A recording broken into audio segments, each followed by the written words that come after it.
Is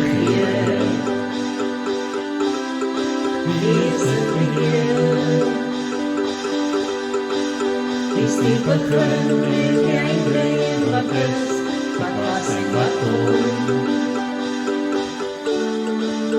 My hart wil sing, alle eer wil ek bring. Wys die plek in die waarheid, was niemand soos hy. Lig jou hande na hoog, sing halleluja. Halleluja, ons koning kom, loof sy heilige naam. Lig jou hande na hoog, sing halleluja, ek lof hom. Halleluja, ons koning kom, hy kom op ons te hou.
Dis die ruimte op die vluchtberg, hy kom vir jou en my. Lig jou hande na voor, sing halleluja, eer aan hom. Halleluja, ons koning kom, loof sy heilige naam. Lig jou hande na voor, sing halleluja, halleluja, ons koning kom, hy kom om ons te hou. Lig jou hande na voor, sing halleluja, eer aan hom. Halleluja, ons koning kom, loof sy heilige naam.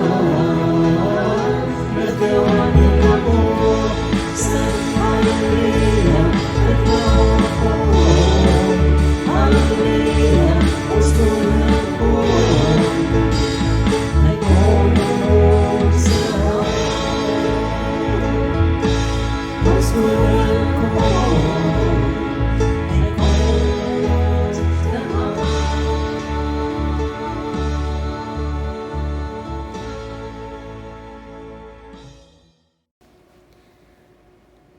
Vriende, dag sê en baie hartlik welkom by hierdie uitsending van ons oggenderediens van Littleton Oos NG Gemeente.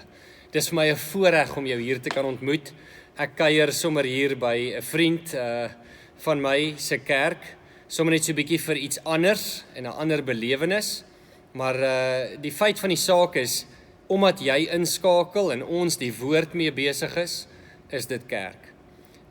Onthou dat kerk nie die gebou is nie, maar ek en jy wat mense is, wat God geskep het, en wat deel is van 'n gemeenskap, in ons geval Littleton Oos Gemeente, wat die kerk van Jesus Christus opmaak. Ons is sy liggaam, hy is die hoof van die kerk, en ons is opgewonde dat ons jou hier kan ontmoet.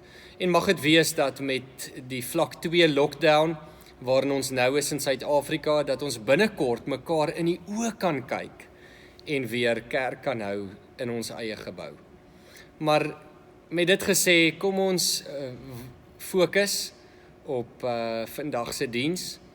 Ons is aan die einde van 'n kort 3 weke reeks. Ons het begin met 'n Ou Testament storie uit Daniël deur myself en toe het Chris de Wet verlede week vir ons 'n Nuwe Testament storie gebring met Jesus se reiniging van die tempel en vandag is ons by 'n eie tydse stories. Eie tydse stories en die tema van vandag is omstandighede onherroepelik verander. So kom ons sit net so en dan word ons stil voor die Here. Ons hemelse Vader, ons buig voor U in aanbidding en in dankbaarheid vir U goedheid, U guns en U genade. U is die God wat vooruitsien. U is die God wat ons vashou in U hande. U is die God wat elke oomblik saam met ons reis. U is die God van verlede, hede en die toekoms. En soos daardie liedjie sê, hy hou die hele wêreld in sy hande en daarom kan ons ontspan om te weet, ons hoef nie oor môre bekommerd te wees nie. U is met ons, maak nie saak wat ons omstandighede op 'n persoonlike vlak of in die wêreld is nie. Ons eer U vir dit in die kosbare naam van Jesus Christus ons Here. Amen. Vriende, ek groet jou graag as ek vir jou sê genade, barmhartigheid en vrede.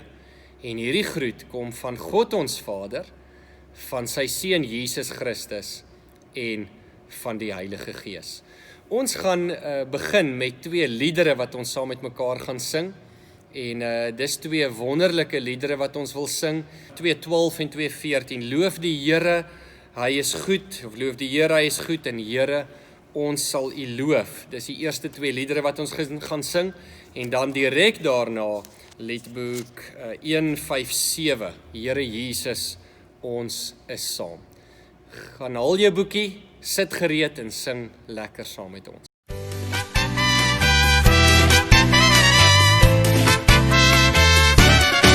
Loof die Heer, hy is goed, loof sy heilige naam.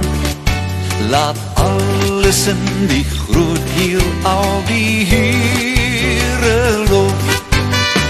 Ek wil die Here loof met my hele hart. Hy gee wat roep, weer nuwe krag.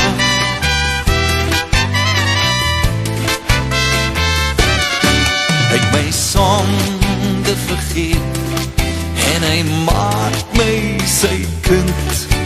Laat alles in die groot heelal die Here loof. Ek wil die Here loof met my hele hart. Hy gee wat roep, weer nuwe krag.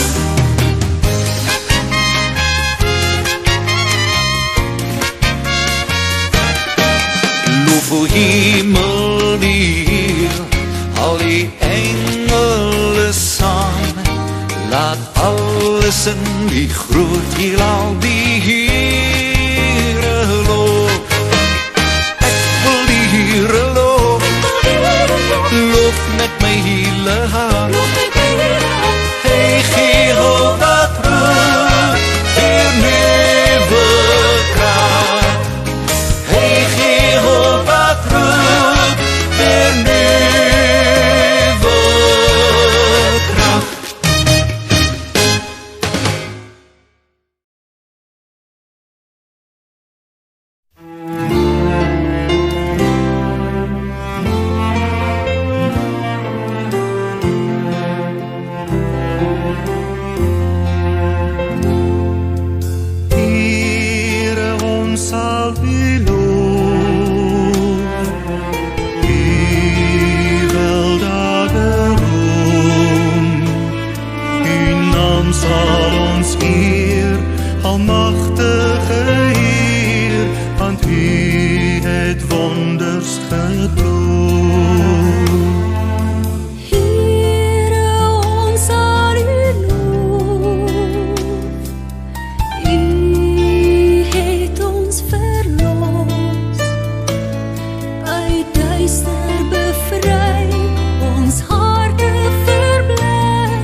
Vriende, ek kyk die afgelope tyd sommer so by die huis, kyk ek op Facebook na 'n aanlyn konsert van Matthys Roots wat hy in sy eie huis aanbied.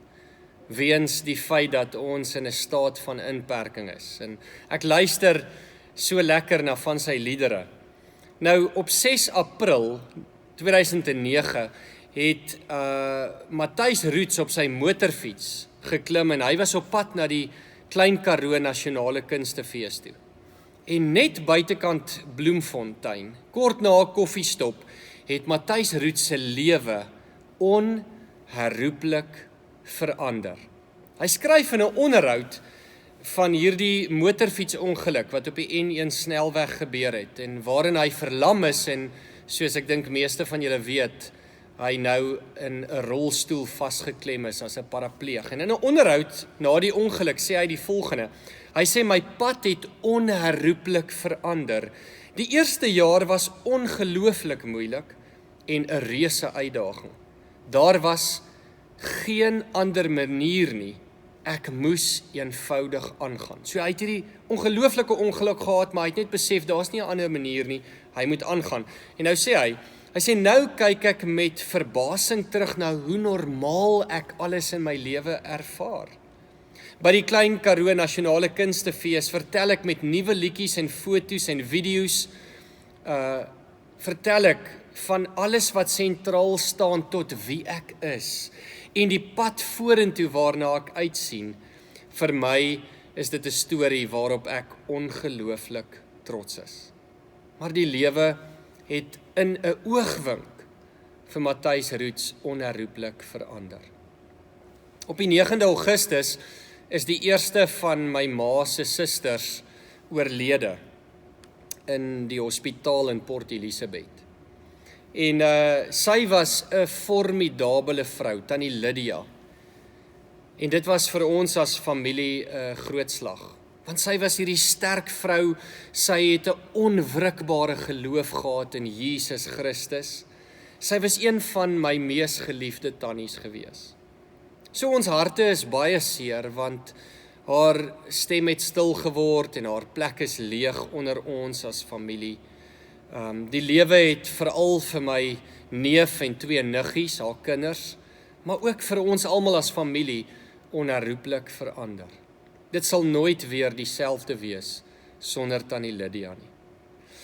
Terwyl ek laat aan sit en besig is om voor te berei vir haar begrafnisdiens wat my niggie gevra het ek moet doen, WhatsApp een van my beste vriende my en hy vra vir my, Manie asseblief bid. Ek het 'n gebedsversoek en dit is vir een van ons universiteitsmaats wat nou in die Noord-Kaap bly. En die boodskap sê toe dat sy oudste seun het in 'n fratsongeluk sy eie ma reg voor hulle huis met hulle Land Cruiser, hulle eie Land Cruiser tussen 2 voertuie vasgepen. En sy is minute later in die oprit van hulle huis oorlede. Ons vriend Pieter was op pad terug van Pretoria af met een van sy ander kinders. Hulle het 4 kinders. En met een van sy kinders is hy op pad huis toe, nadat hulle 'n oogspesialis in Pretoria gaan sien het. En toe hy by die huis aankom, toe is die paramedici met sy vrou besig, hy het die kinders in die huis ingevat, en hulle het rustig geraak. Minute later het die dokter kom sê, ons is jammer, maar jou vrou het sopas gesterf. Vriende, in 'n oogwink het die lewe vir ons vriend Pieter en sy 4 kinders en hulle hele familie onherroepelik verander. Omstandighede wat die een oomblik normaal en vol vreugde was, verander in 'n oogwink in omstandighede wat besaai is met hartseer en pyn en dood. Kan ek vanoggend vir jou vra, het die lewe al ooit vir jou onherroepelik verander? Weens bepaalde omstandighede, miskien een insident wat plaasgevind het, of 'n rits omstandighede, die een oomblik is alles nog oukei, en die volgende oomblik is jou lewe aan skerwe, of baie deurmekaar en op sy kop gekeer. As ek dit nader aan die huis kan bring vir ons as 'n geloofsfamilie, dan deel ek graag met julle 'n paar ervarings van lidmate wat die afgelope tyd lewensingrypende omstandighede ervaar het. Een van ons lidmate skryf die volgende. Hy sê: "Deur my werk te verloor ondervind ek die volgende. Ek was altyd besig om ander mense met oplossings en probleme te help, elke dag. En na 30 jaar van werk vind dit nie meer plaas nie. Hoe minder werk ek het om te doen, hoe meer wil ek langer in die bed bly soggens en hoe minder wil ek doen. Hy sê ek probeer maar om take wat al lankal by die huis gedoen moes word, klaar te maak, maar dit kan nie juis groot projekte wees nie as gevolg van 'n tekort aan inkomste. Hy sê baie van ons luukse items is afgeskaal, maar gelukkig weens die pandemie was dit makliker omdat dit ons forceer om in elk geval tuis te bly. Ons kan dus daar 'n bietjie spaar deur nie rond te ry of iets te doen soos deur te gaan fliek of uit te eet nie. Hy skryf, ek hoop en glo dit sal binnekort verander deur God se genade. Nog 'n broer uit ons eie gemeente skryf, ek het die laaste 15 jaar as 'n uitvoerende bestuurder en maatskappysekretaris gewerk. Hulle het begin met 'n proses om eers die top 5 bestuurders se dienste te termineer tydens die Grendelstaat. En na 15 jaar sit 'n mens sonder werk en werk is skaars in buitengewoon moeilike tye. Ek het betrokke geraak by 'n familiebesigheid wat aanlyn funksioneer. Ek doen networking, sê hy, met oud kollegas en vriende. Hy sê die gesegde don't burn your bridges het guns gebring hier en daar in hierdie tyd. Hy sê ek is hoegenaamd finansiëel nog nie waar ek was nie, maar onverwags is 'n nuwe seisoen en new beginnings op my afgeforceer. Nog 'n lidmaat van ons gemeente wat sy eie besigheid het, skryf om van besig te wees en na niks te gaan in 'n oomblik, laat jou gou besef, jy is nie in beheer van jou lewe nie. Hy sê hoe jammer voel ek nie vir mense wat God nie ken nie in hierdie tyd. En ek besef net dat daar baie Christelike werk daar buite is en dat my regte werk vir God nog nie naastenby verby is nie. Dit voel of God jou verlaat het as jy nie geld het nie en die kinders vra vir lekkernye en jy weet nie of jy eers die krag kan betaal nie. 'n Ander vroue lidmaat in ons gemeente skryf oor haar ervaring met kanker en sy som dit op met 'n klomp emosie as sy skryf die volgende. Sy sê, wanneer die persoon wat voor jou staan die boodskap bring, jy het kanker, is daar voorwaar iets onherroepelik wat binne in jou plaasvind. Eers is dit het ek reg gehoor? 'n Ongeloof kom dan oor jou, dit kan nie wees nie. Nee, nie ek nie, dis onmoontlik. Iewers maak iemand 'n fout. En dan skielik breek jy in 1000 klein stukkies, skryf sy.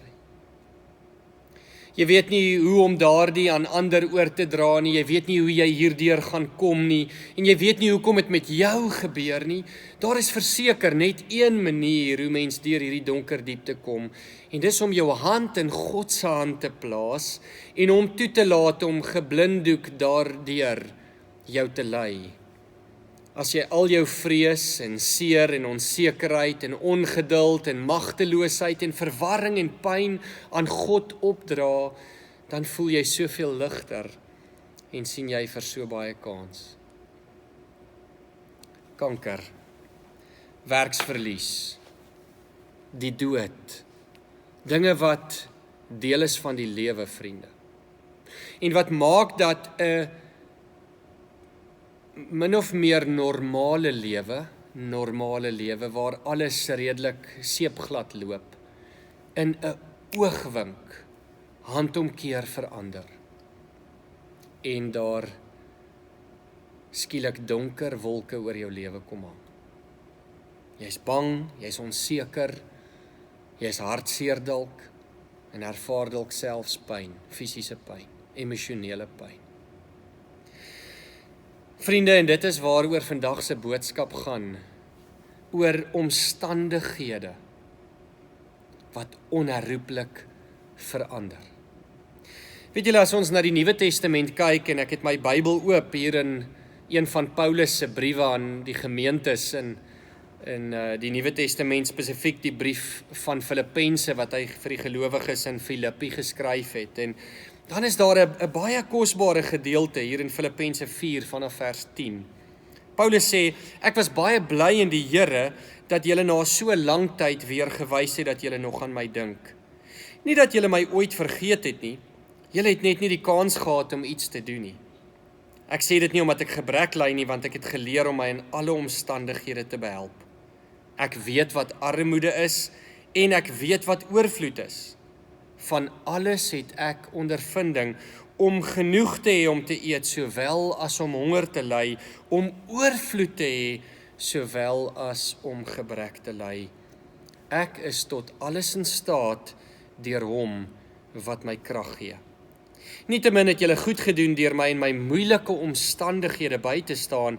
Julle in Filippi weet ook dat in die begin van my evangelieprediking, na my vertrek uit Macedonië, geen enkele gemeente behalwe julle 'n aandeel gehad het aan my rekening van inkomste en uitgawe nie. Ook toe ek in Thessalonika was, het julle meer as eenmal iets vir my behoeftes gestuur. Dit gaan vir my egter nie om die gawe nie, maar om die vrug daarvan. Daardeur word julle self ryker. Maar ek het alles ontvang en ek het meer as genoeg. Nou dat ek van Epafroditus ontvang het wat julle gestuur het ek alles wat ek nodig het. Julle gawe is voor God 'n offer met lieflike geur, vir hom aanneemlik en welgevallig.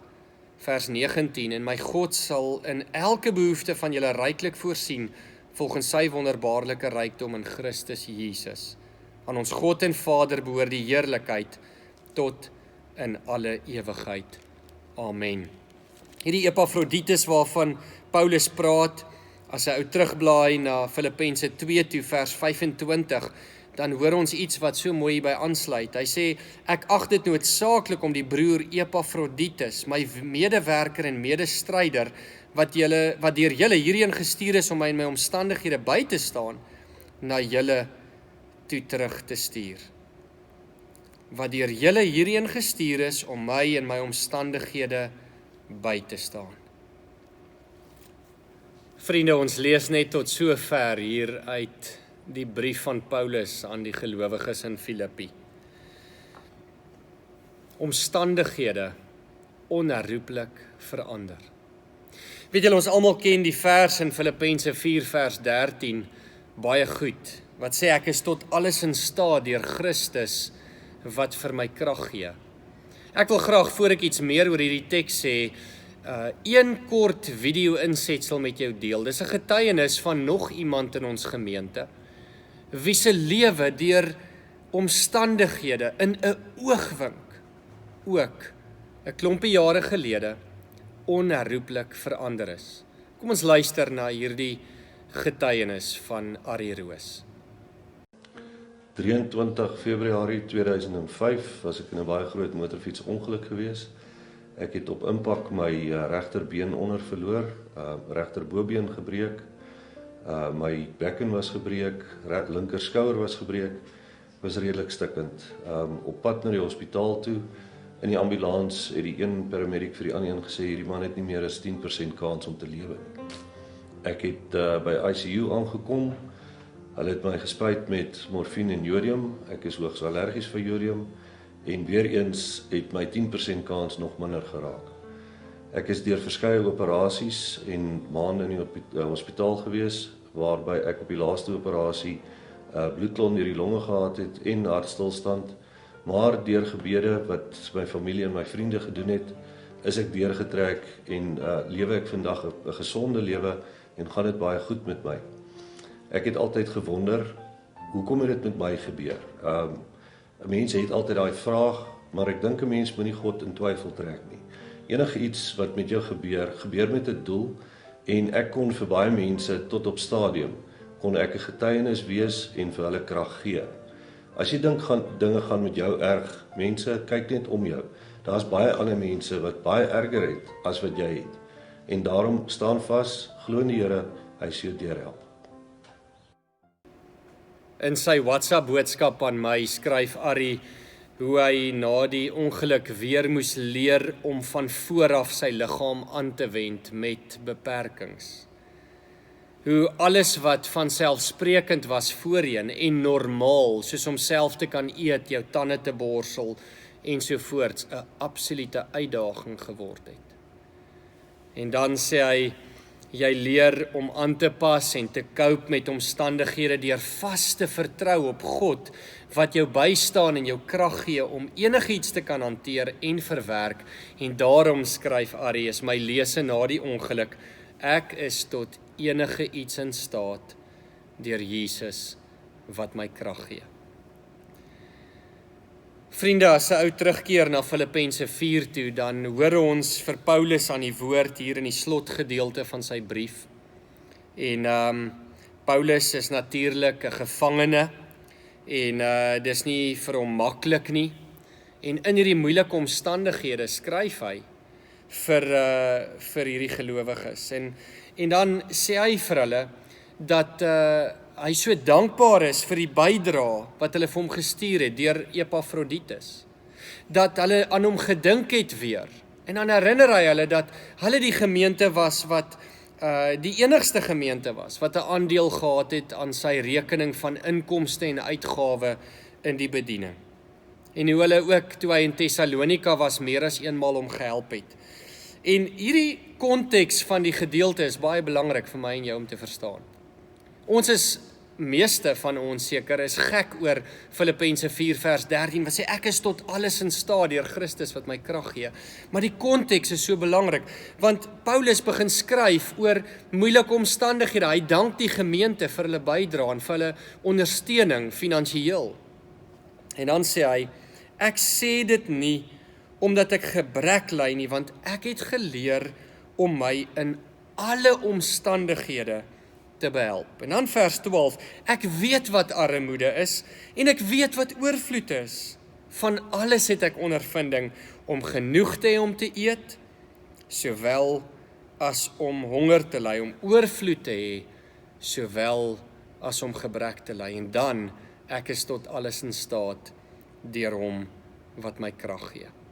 Vriende, dit is so belangrik om te besef dat die lewe partykeer net onverwags omstandighede kan laat verander, nê.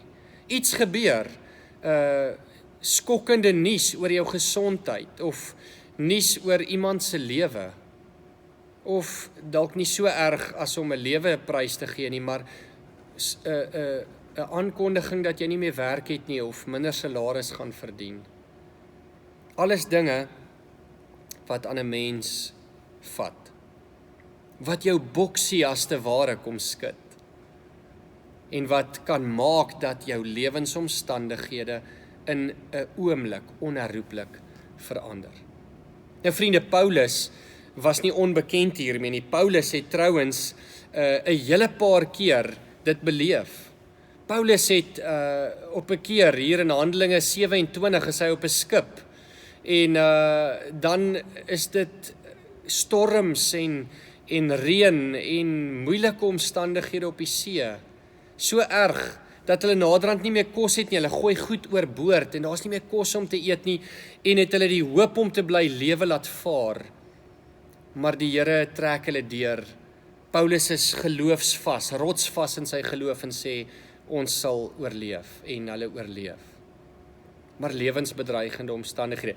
Paulus is meer as een keer geslaan oor sy geloof, nadat hy radikaal tot bekering gekom het op die pad na Damaskus.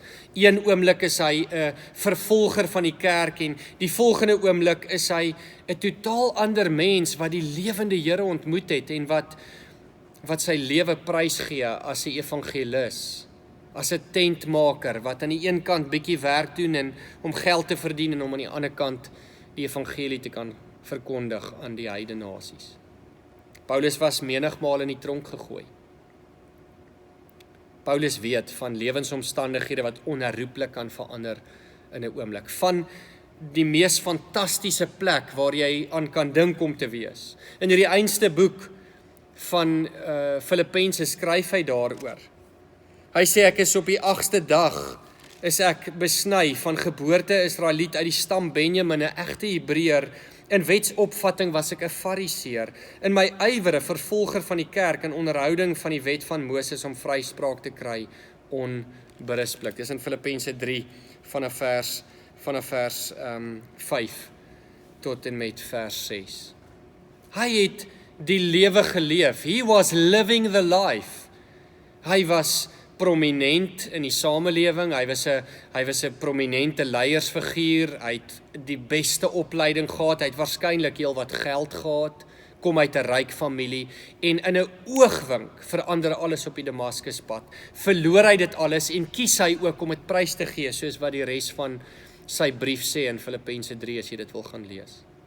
En dan kom Filippense 4 en vertel hy vir hierdie gelowiges hoe sy lewe verander het en gemaak het dat hy gespring het, kort, van omstandighede waar hy alles het en genoeg het om te eet, na omstandighede wat hy omtrent niks het nie en moet honger ly. En hoe hy moes leer om daarmee te oorleef. Om te cope, soos die Engelse sal sê. Ons het 'n paar verhale gehoor van mense uit die wêreld, Matthys Roots, vriend van my wat sy vrou in 'n oogwink sterf. Ons het stories gehoor uit ons eie gemeente, van mense wat siek geword het aan kanker, en daar's baie meer van hulle. Ons hoor van ouens wat werk verloor en inkomste verloor en wie se besigheid amper toemaak. Dit is moeilike omstandighede. Hoe sê jy vir jou kinders? Hoe kyk jy jou kinders in die oë as hulle vir jou vra vir iets basies waaraan hulle hele lewe lank gewoond is en jy is nie seker of jy die water en ligte rekening kan betaal nie. Dit is uitdagende tye. Kom ons sê dit vir mekaar. En in 2020, liewe broer en suster, het die lewe vir baie van ons uitdagend geword. Het ons lewens vir baie van ons in 'n oogwink onherroepelik verander weens die wêreld en spesifiek ons land se omstandighede, persoonlike omstandighede. En dis nie maklik om te hanteer nie. As hy terugblaai na die Ou Testament, hoe vroeg in die Ou Testament is daar iets van hierdie omstandighede wat onherroepelik verander in Josef se lewe ook, nê. Hy is die lieflingsseun van sy pa, een van 12 kinders, en ergens verander sy lewe net so. Word hy 'n slaaf, word hy in die tronk gegooi, maar draai die wiel uiteindelik en word hy die onderkoning van Egipte, en deurdat hierdie hele prentjie en hierdie hele verhaal gebeur, kyk hy terug en hy sê, God het voorsien. God het geweet wat hy doen. God was met my op pad. En kan hy dit ook so aan sy broers verduidelik daar in Genesis 45 vers 5, as hy sê, God het my voor julle uitgestuur om tot redding te wees vir julle. Hierdie einste Paulus het verstaan van omstandighede wat nou my lewe onherroepelik verander, dat God 'n plan het daarmee. Ons kan nie sê, God het sy hand in dit en hy neem 'n lewe, hy gee kanker, hy vat werk en inkomste weg nie, maar dis omstandighede, ons lewe in 'n gebroke wêreld en tussen mense soos onsself wat sondig is en verkeerde besluite neem, goddeloos optree en dan raak dit ons. En omdat ons in die wêreld is, word ons lewens geaffekteer en onherroepelik verander.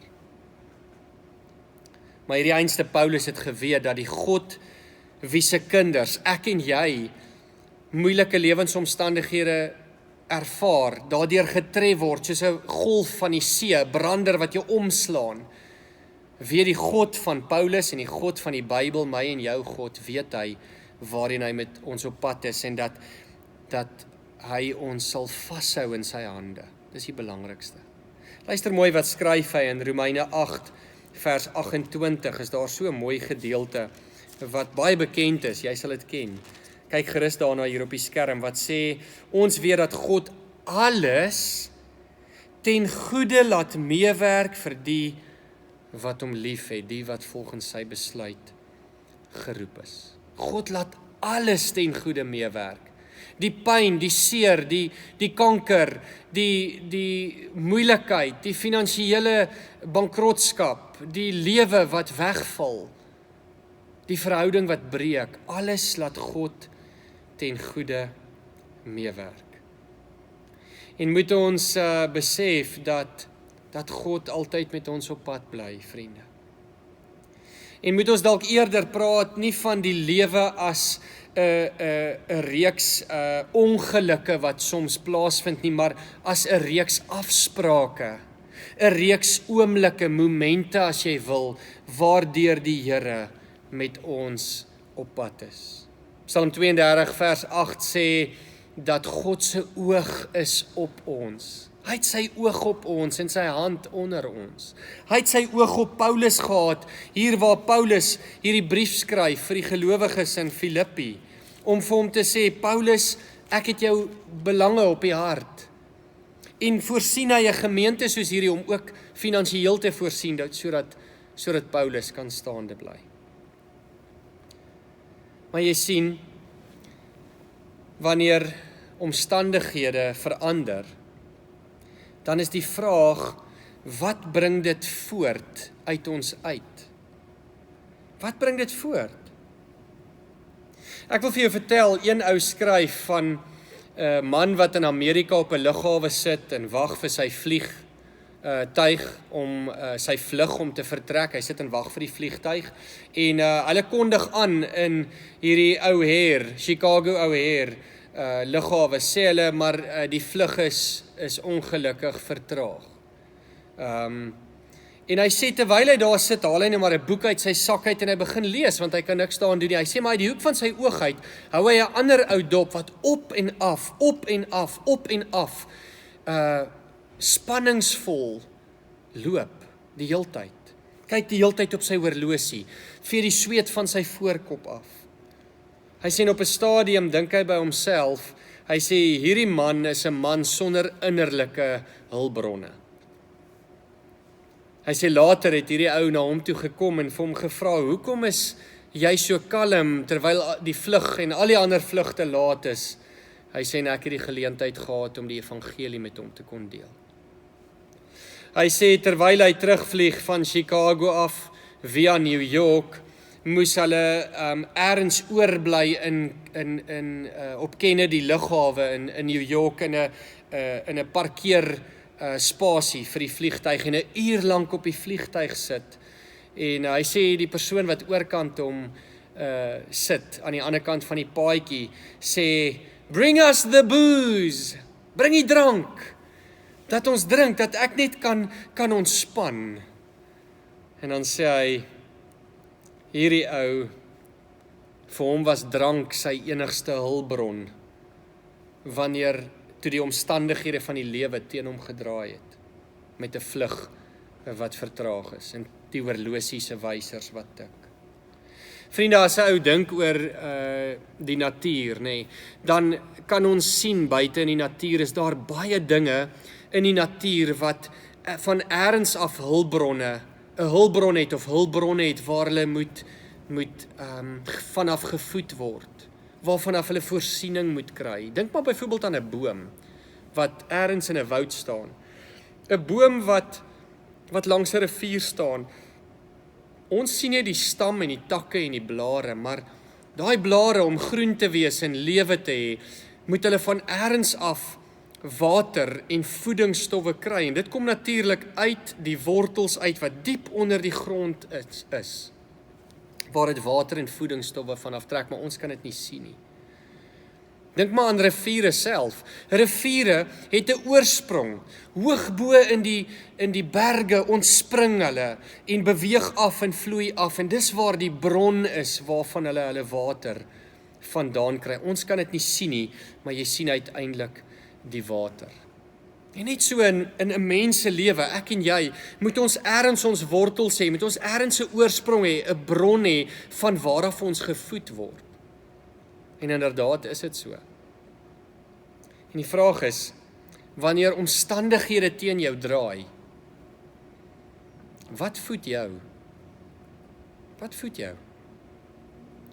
Is dit spanning? Is dit drank? Is dit haat? Is dit woede? Wat is dit wat jou wortelstelsel voed in omstandighede wat jou lewe onherroepelik verander?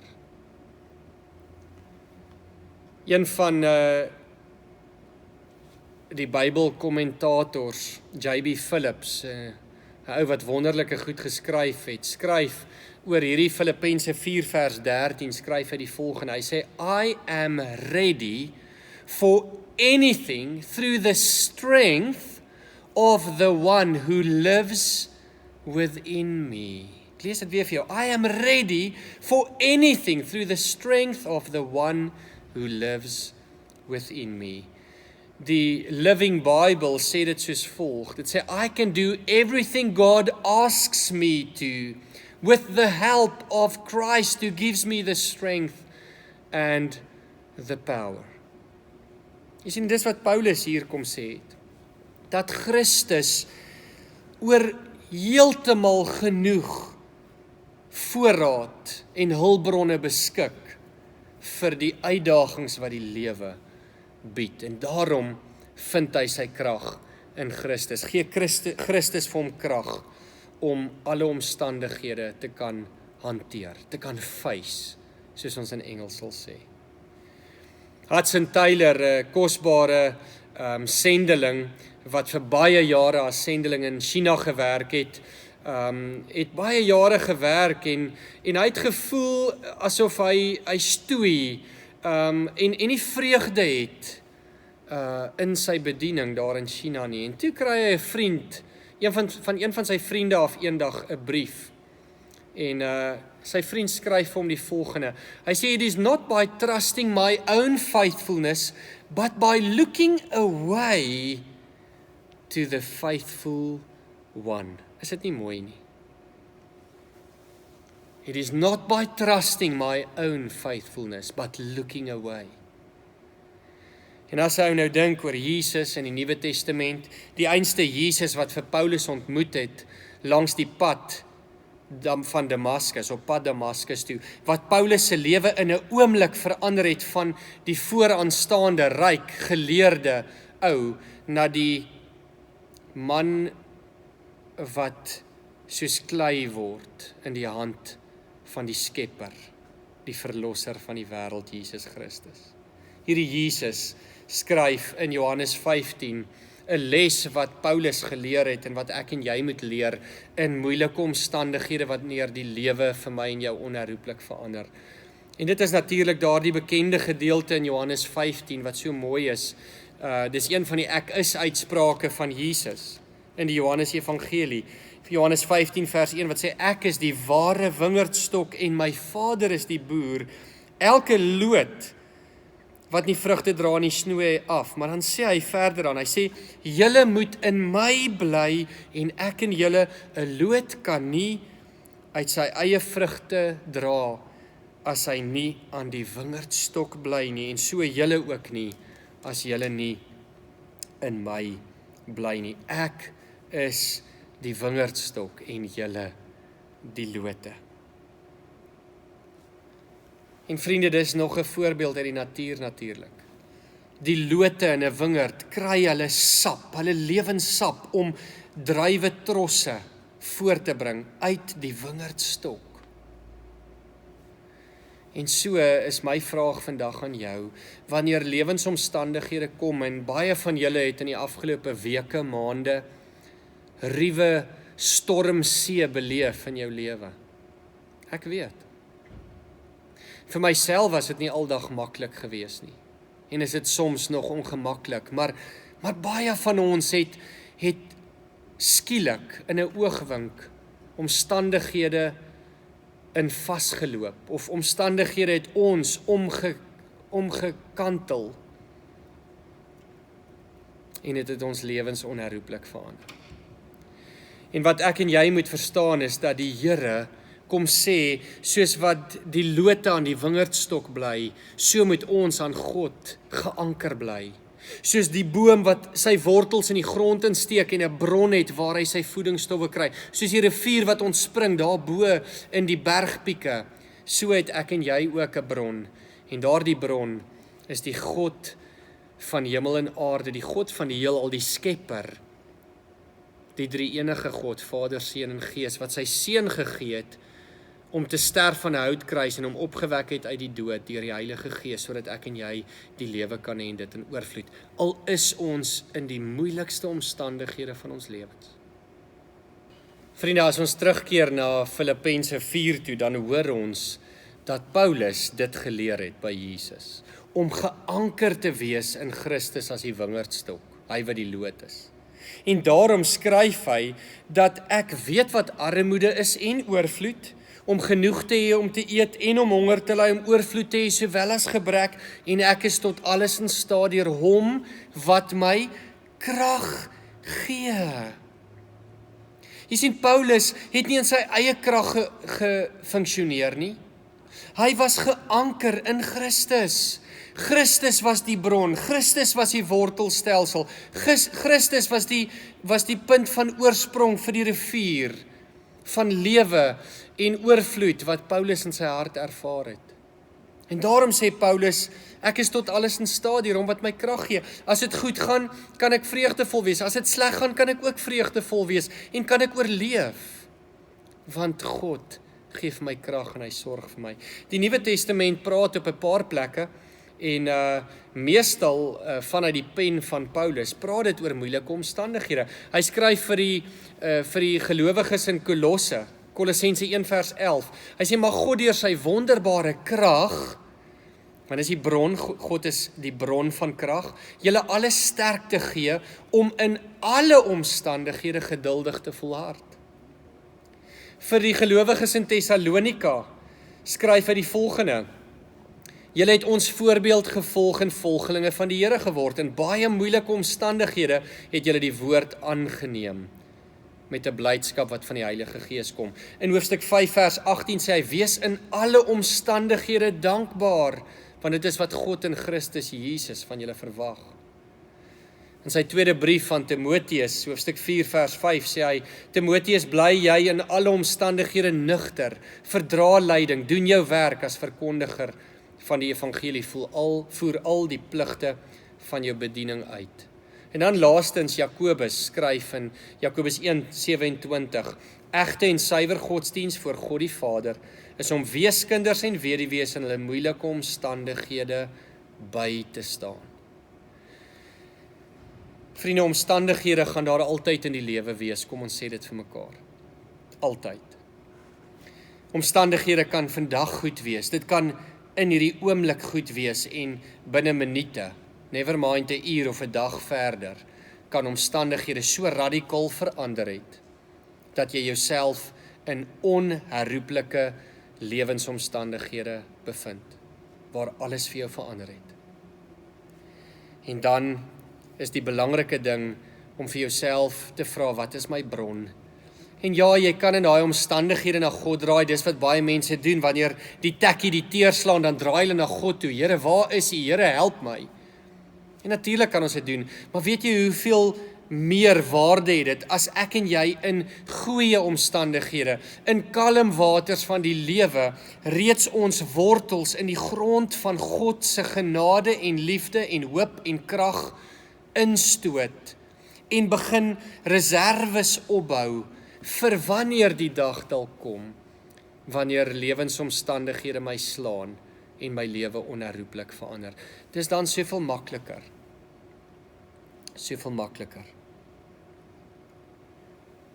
Paulus skryf in Filippense 4 vers 18, maar ek het alles ontvang en ek het meer as genoeg. Hoor die dankbaarheid, né? Hoor die tevredenheid by Paulus. Hy skryf net 'n entjie verder, ja, ek het nou alles wat ek nodig het.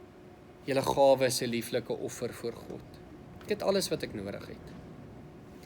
Weet jy, dit het my opgeval uit een van ons lidmate wat een van die stories gedeel het, wat sy eie floreerende besigheid gehad het en binne 'n oogwink het dit verander en weet hy nie eers hoe om die krag te betaal nie. Hoe hy skryf en sê dat skielik word die klein goedjies in die lewe weer vir hom sigbaar, wat by hom verbygegaan het, soos om stil te word rondom die Bybel en die aande saam met sy familie, om sommer net lekker te kuier en stories te vertel en na mekaar te luister.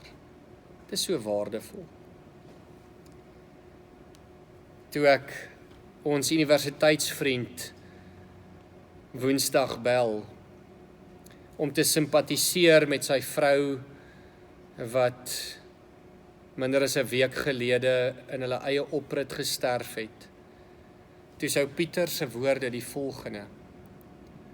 Hy sê, Mani, ons is hartseer, but not defeated. Mani, ek het pyn, ek het my vrou verloor, die ma van ons 4 kinders. In 'n oogwink het die lewe onherroepelik vir ons vir altyd verander. En ons is hartseer, ons is gebroke, maar nie defeated nie.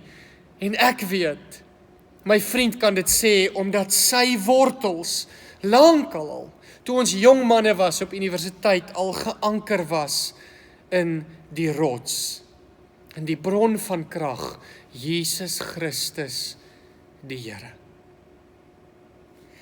En wil ek afsluit om met jou te deel wat Paulus skryf in Romeine hoofstuk 15. Dit is so mooi en dan gaan ek vir jou 'n paar praktiese punte gee. Hy sê, mag God, die bron van hoop, van krag, kan ons byvoeg, julle deur julle geloof met alle vreugde en vrede vervul, sodat julle hoop al hoe sterker kan word deur die krag van die Heilige Gees. 'n Laaste vers kom hier uit Efesiërs hoofstuk 1, wat hy sê, mag die Gees se krag in julle wees. En julle besef hoe geweldig groot sy krag is wat hy uitoefen in ons wat glo. Dat jy kan sê, soos Paulus in Filippense 4 vers 13, ek is tot alles in staat, deur Christus wat in my is, hy woon in my, en wat vir my krag gee.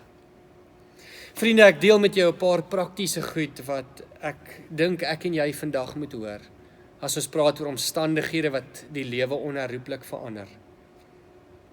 En dit is dat ons moet hoor, dat in omstandighede, in baie moeilike omstandighede, moet ons altyd in die eerste plek dankbaar wees. Dit klink so kontrasterend, want hoe is jy dankbaar wanneer jou vrou sterf? Hoe is jy dankbaar wanneer jy kanker kry? Hoe is jy dankbaar wanneer jy jou werk of inkomste verloor? Maar Paulus sê, vir die Tessalonisense, wees in alle omstandighede dankbaar, want dis wat God in Christus van jou verwag en van my. Om te sê, my omstandighede was so, nou is my omstandighede totaal anders, maar wat het ek in hierdie totaal anders omstandighede waarvoor ek dankbaar kan wees? Wat is goed? Nie net wat is sleg nie, wat is goed? En wees dankbaar daarvoor. Wees dankbaar dat God by jou is, dat hy saam met jou is, dat hy beloof, ek sal jou nooit begewe of verlaat nie, dat God saam met jou reis, dat God weet wat hy doen en waar hy met jou op pad is, dat hy vooruit sien. Het is goed om voor dankbaar te wees. So nommer 1, wees dankbaar. Dan die tweede ding is dat ons in omstandighede nugter sal wees, né? 2 Timoteus 4 vers 5, nugter sal wees, en wat beteken dit? Wat moet ons doen? Ons moet die lyding verdra, as dit lydend is. Lyding is deur ander mense, of die omstandighede, dood, wat dit ook al is, siekte, dat ons dit sal verdra, en dat ons werk, ons plig sal doen, soos wat dit van ons verwag word en aan ons opgelê word. Jy weet, om moeilike omstandighede te tref, dit help nie om te gaan lê en jou in 'n bolletjie op te krul en die komberse net oor jou kop te trek nie. Ek weet mens voel so, mens wil, en partykeer het ons slegte dae, almal van ons, ek ook, maar om nie daar vasstaak nie, te sê, ek het 'n roeping, ek het 'n taak, en te sê, hoekom nie ek nie? Jy weet, ons sê dikwels, soos een van ons lidmate sê, hoekom ek, Here, hoekom nou, hoekom hierdie, hoekom nie? Wat maak jou so spesiaal? Wat maak my so spesiaal, dat ek nooit in my lewe hoef inkomste te verloor, of werk te verloor, of siek te word, of deur 'n egskeiding te moet gaan, of deur die dood geraak hoef te word nie? Wat maak my so spesiaal? Niks. Ek is nie beter as jy nie, jy is nie beter as ek nie. Ons is nie beter as ander nie. So verdra die lyding, dis nommer 2, verdra die lyding en doen jou werk, nommer 3. En dan, nommer 4, is om geduldig te volhard, want jy weet omstandighede wat verander, die lewe onherroepelik vir my verander. Dis nie vandag goed en môre sleg en oormôre is dit weer goed nie. Jy weet, dit werk mos nie altyd so nie. Dis baie keer goed, dis baie keer uitstekend goed. En dan sit slegter en nog slegter, of dis oombliklik sleg, en dit bly sleg, en dit bly sleg, en dit bly sleg. En jy bid, en jy lees Bybel, en jy gaan kerk toe, en dit verander nie. En jy roep uit na die Here, en dit verander nie. En jy pleit, en dit bly sleg. Dan sê Paulus vir die gelowiges in Kolosse, in alle omstandighede geduldig te volhard. Sê Here, ek aanvaar dit. Ons is nog nie deur nie. Ek weet nie hoe lank hierdie bad spot is nie, maar ek sal vasbyt en deurdruk om te volhard geduldig. En die laaste een, in nommer 5, is wat Jakobus vir ons gee in Jakobus 1:27, om weeskinders en weduwees in hulle moeilike omstandighede by te staan. Jy weet, liewe broer en suster, dit is so maklik wanneer moeilike omstandighede ons tref en die lewe onherroepelik vir ons verander, om onsself jammer te kry. Ons doen dit so graag. Dit is so maklik. Dis mos nou nie moeilik nie. Shame man, kyk wat het met my gebeur. Kry jy my nie jammer nie. Ek het my inkomste verloor, ek het dit, ek het dat. Die lewe is sleg. En jy voel jammer vir jouself, en jy kan aan niks anders dink, of aan niks anders aandag gee as jou eie leefwêreld nie. Jakobus sê, nee my liewe broer en suster, hy wat ook sê, wys my jou geloof sonder jou dade, en ek wys jou my geloof uit my dade. Hy sê, in hulle moeilike omstandighede, die weduwees en die weeskinders, help hulle.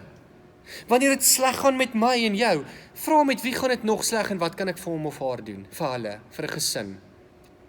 Vir wie kan ek 'n stukkie brood gee? Vir wie kan ek 'n R5 of 'n R10 in die hand stop? Vir wie kan ek bid? Vir wie kan ek 'n hand op die skouer sit en sê, ek dink aan jou, ek sien jy kry swaar. En weet jy, probeer dit en jy sal ondervind wat 'n bevryding dit bring, om nie net na binne te kyk, na jouself te kyk en net oor jouself geplaat te wees in jou omstandighede en jou lewenssituasie wat onherroepelik verander het nie, maar te besef, jy's een van miljoene mense wie se lewens geraak word. Wat oor tyd, biljoene mense wat ergens onherroepelike lewensomstandighede moet face, nog in die toekoms moet face. Jy's een van biljoene, triljoene dalk. En te sê, ek aanvaar dit, kom ek hou op om na myself te kyk en ek kyk na ander. Ek som dit op, om nommer 1 dankbaar te wees in omstandighede. 2, om nugter te wees. Wat beteken dat jy jou werk doen, die leiding verdra, dis die eerste ding, en die tweede ding, dat jy jou werk doen, jou take doen, jou pligte. Nommer 4, om geduldig te volhard in moeilike omstandighede. En nommer 5, om weg te kyk van jouself en nie net aan jouself en jou eie omstandighede te dink nie. Vriende, die wonderlike is dat Paulus, wat hierdie moeilike omstandighede ook geken het en hier gehelp word deur 'n gemeente finansiëel, dat hy sê, ek het genoeg, ek is tevrede, dankie. En dan vers 19, wat 'n belofte was vir homself, maar ook 'n belofte vir my en jou. My God sal in elke behoefte van julle ryklik voorsien, volgens sy wonderbaarlike rykdom in Christus Jesus. Moenie lees geld nie, want dan is ek met voorspoedsteologie besig. Maar hy sal in jou behoeftes voorsien.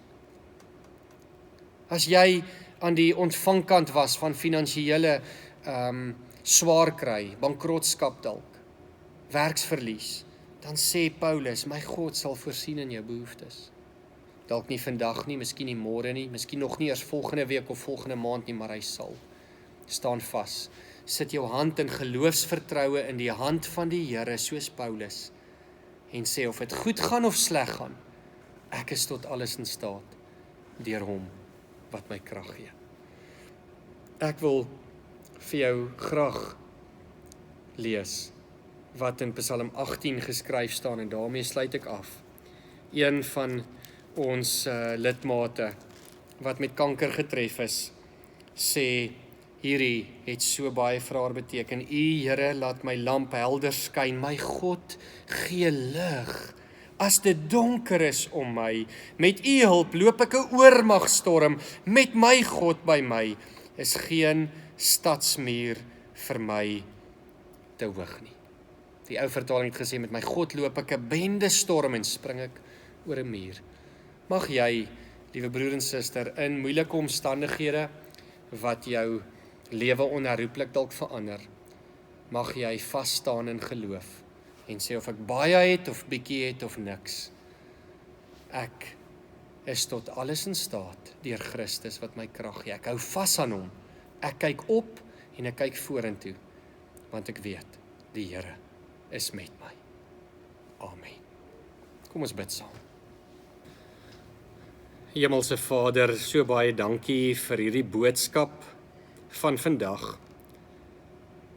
Want Here, ons lewe in 'n tyd, in 'n jaar 2020 wat die lewe omstandighede vir ons elkeen veroorsaak het, wat ons lewens geraak het. Vir baie van ons, Here, is ons lewens onherroepelik verander. Ons lewens is dalk geraak in terme van ons werk. Dis geraak in terme van ons finansies. Dis geraak in terme van ons beweeglikheid. Dis geraak in terme van ons gesondheid of mense naby aan ons vir wie ons lief is deur een van hierdie dinge geraak. Dit het vir ons pyn en ongemak en spanning meegebring. Dit het stres veroorsaak. Dit maak ons bang. Maak ons benoud. Geef ons slapelose nagte. Here, dankie vir nie net Paulus se storie waarby ons kan leer. As hy sê dat ek het geleer om my in alle omstandighede te behelp. Ek ken oorvloed en ek ken gebrek, maar ek is tot alles in staat deur Christus wat my krag gee. Dat ons nie net by Paulus kan leer nie, maar ook kan hoor van mense in die lewe. Here, wat verliese ly. Matthys Roots het die gebruik van sy onderlyf verloor in millisekondes na 'n motorfietsongeluk. Dieselfde het gebeur met Arrie, een van ons eie broers van Littleton Oos. En moet hy vandag met 'n protese loop en met 'n kruk in die hand. Here, ons het gehoor van 'n vriend wie se vrou binne oomblikke uit die lewe weggeruk is van hom en sy kinders. Ons het van ons eie gemeentemense gehoor, Here, wat werksverlies ervaar het en inkomste verlies en 'n posisie moes prysgee. Omdat die maatskappy net sê, jammer, ons dank jou af en ons begin van bo na onder. Ons het gehoor van 'n suster, Here, wat deur kanker is en daar's baie van hulle wat al daardeur is of op die oomblik daardeur stoei. Lewensomstandighede, Here, wat jou lewe so in 'n oogwink kan verander. Verhoudings wat breek, mense wat skei, mense wat se paaie uitmekaar uitgaan.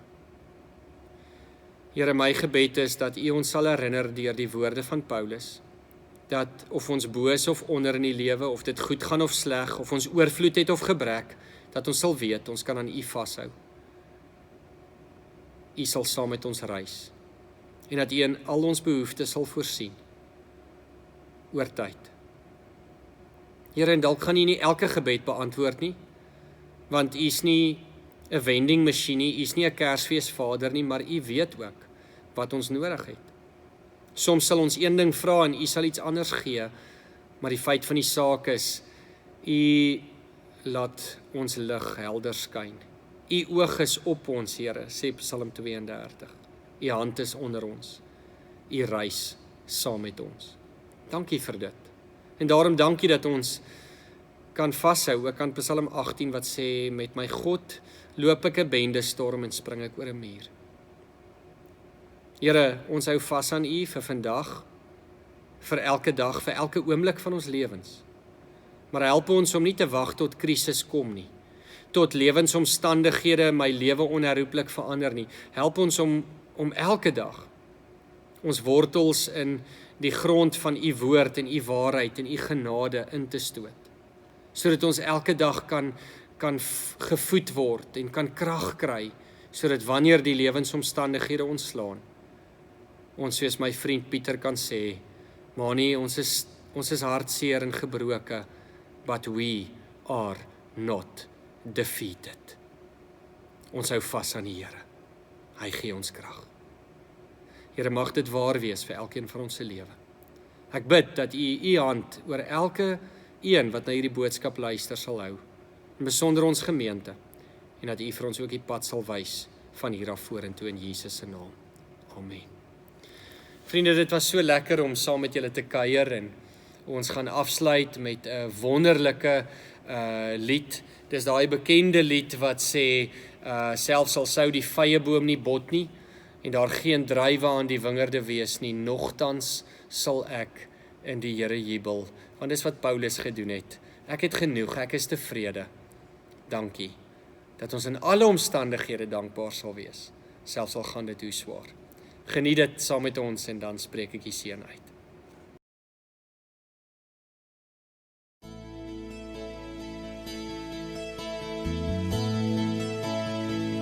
Alsou dan ook die vyeboom nie bot nie, alsou die wingerd sonder druiwe staan, die graan verdor, die vrugtebome wegwyn, die beeste klein, vir alles nie vergaan. Nog sal ek juig en bly wees in my God. Hy is my hulp, hy gee my krag, hy laat my loop waar stierebok gaan, hy laat my vas en veilig staan.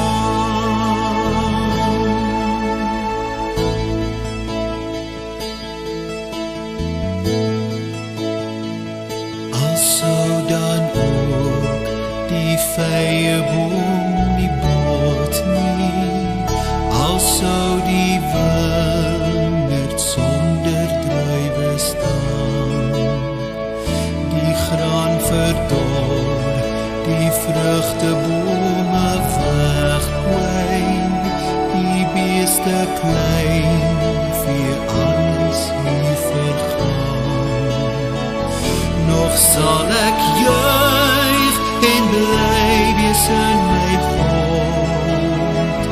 Hy is my hulp, hy gee my krag, hy laat my loop waar stierebok gaan, hy laat my vas en veilig staan.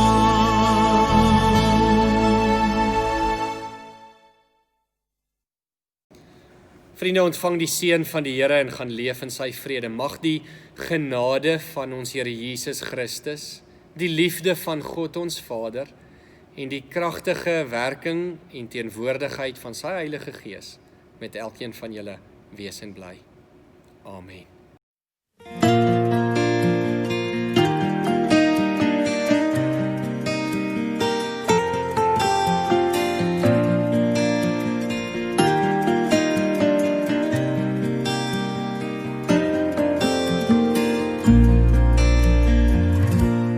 In my lewe het ek groot geword in die middelklas van die blanke ras. In my lewe het ek foute gemaak, dit was die eerste ding waaroor ek moes sing in my lewe.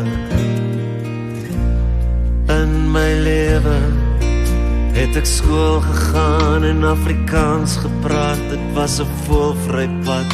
In my lewe het ek 'n mens verdink, dit was die hardste ding waaroor ek moes sing in my lewe. Net soos gister, net soos nou,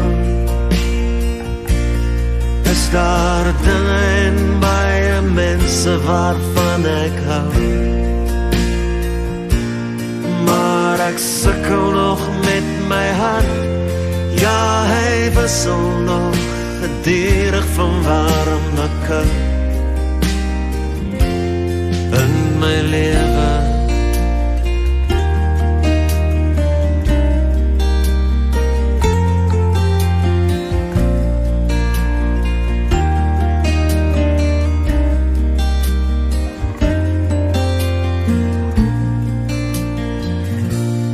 In my lewe het ek die eystervuis van die mag gevoel, blykbaar my deel gedoen in my lewe.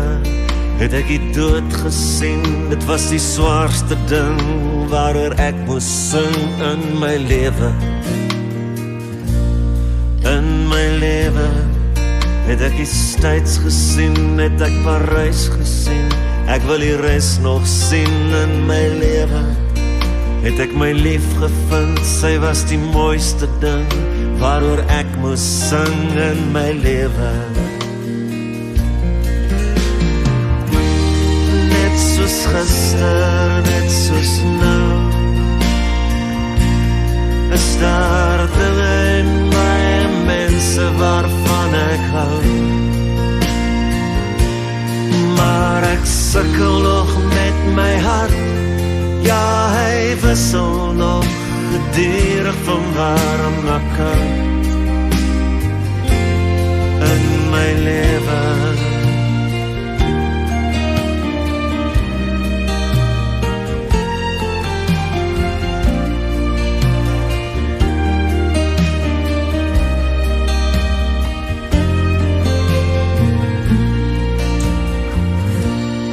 In my lewe het ek jou vertel wat my pla vir 'n pel, deur hemel en hel in my lewe. In die see geswem, dit was die coolste ding waaroor ek moes sing in my lewe. In my lewe het ek alles probeer en solank ek leef, sal ek my alles gee in my lewe. Het ek 'n mens verloor, dit was die laaste ding waaroor ek wou sing in my lewe. Net soos gister, net soos nou, is daar dinge in my mense waarvan ek hou. Maar ek sukkel nog met my hart, ja, hy wissel nog gedurig van warm na koud.